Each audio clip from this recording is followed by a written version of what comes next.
THN news. नाज़रीन, वॻण खां ख़बर शामिल कयूं था त वॻण ऐं कंबर में पाकिस्तान पीपल्स पार्टी शहीद भुट्टो तरफ़ां मुल्क में वधंदड़ ॻाटे टोड़ महांगाई ख़िलाफ़ अलॻि अलॻि एहतिजाजी मुज़ाहिरा। PP शहीद भुट्टो वॻण ऐं कंबर तरफ़ां नवाबुद्दीन चांडियो, मोहम्मद बख्श खासकेली, लाला हफ़ीज़ पठाण जी अॻवाणीअ में अल मुर्तज़ा चौक वॻण खां वठी रैली कढी वई, जेका प्रेस क्लब पहुती।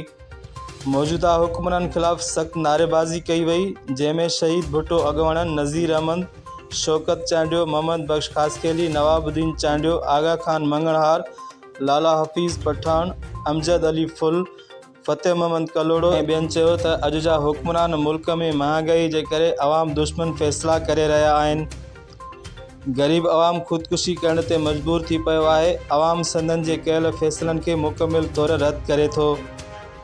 अॻवाणनि वधीक चयो त ज़रदारी, नवाज़ शरीफ़ ऐं इमरान ख़ान हिक ई सिके जा ॿ पासा आहिनि। अवाम संदनि जी सियासत खां मुकमिल तौर बेज़ारी ज़ाहिर करे चुको आहे।